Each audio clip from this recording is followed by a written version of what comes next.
Okay, this is Mark Mauser speech number 3, and we have 1 and 2 and 3 and 4 and 5 and 6 and actually 7.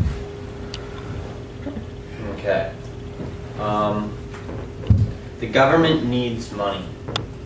I mean, we have trillions of dollars of debt where we can't pay for social programs or any other form of government program, and we get closer to default every single day. And the Bureau of Labor Statistics says that when the federal debt is evenly divided, each American worker owes on average $90,000. So my solution is tax the rich. They have lots and lots of money, and why should we have to suffer when the distribution of wealth is so unequal? Why don't we go to where the money is when we need money? Taxing the rich is reasonable and right. I'm going to talk about why it is effective, why it is not immoral, and why it can be the start of a new economic era. Now, the rich have lots of money, and they have, like, the very, very top has just about as much money as like the rest of us combined. So they pretty much have enough money to solve the problem if we were to get enough out of them. So of course the big question is that right?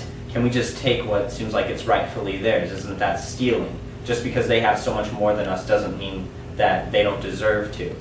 Well, think of it this way. The system we have is not proportional at all as far as how hard you worked or how much you deserve to have the money you have. It's not proportional to how much money you have. It's sort of like a system of just you make it or you don't. And it's just sort of about luck in that sense. So the way it looks right now, and this isn't an official graph, but it just sort of gives you an idea how the distribution of wealth is. It's not a 45-degree angle. It just sort of goes up, and here's the very bottom, then it's equal, and then all of a sudden the very top have a lot. Now, a lot of people mistake what I want. They think I'm a Marxist or egalitarianist or something, and I want us to live in some sort of society like The Giver, where we all have the same. But what I really picture is closer to this, a 45-degree angle up, where the amount of money you have is proportional to how much you deserve it. And so it just sort of goes up at a steady pace. There isn't any sort of cutoff point. That's how it should look. So we have a system where it's all or nothing. Like where the lucky few sort of strike a gold mine of endless wealth, and then we have to scramble for what's left over from their party. And now this economic crisis we're in is a big deal, and it won't go away easily. And there's no single solution to solve this. What we need is a political, economic, and even cultural revolution.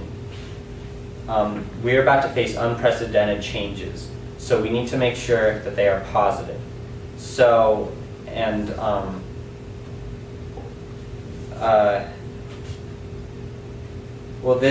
so I've talked about how taxing the rich would be effective and moral, and it would be a good start to a new revolution, sort of like the first act, the first step of it. So what we can do is we can tell our politicians to stop their corrupt support of the elite, and we can vote for candidates who will tax the rich and then use the money well, which is just as important. Now, this idea of a Robin Hood federal government that steals from the rich and gives to the poor, it seems sort of fantastical, but the fact remains that we need money, and the elite rich have it. So I just think we live in an age that is too advanced to have this corporate royalty sitting on top this large population of enslaved peasants. We live in the 21st century. So I say we start a new society.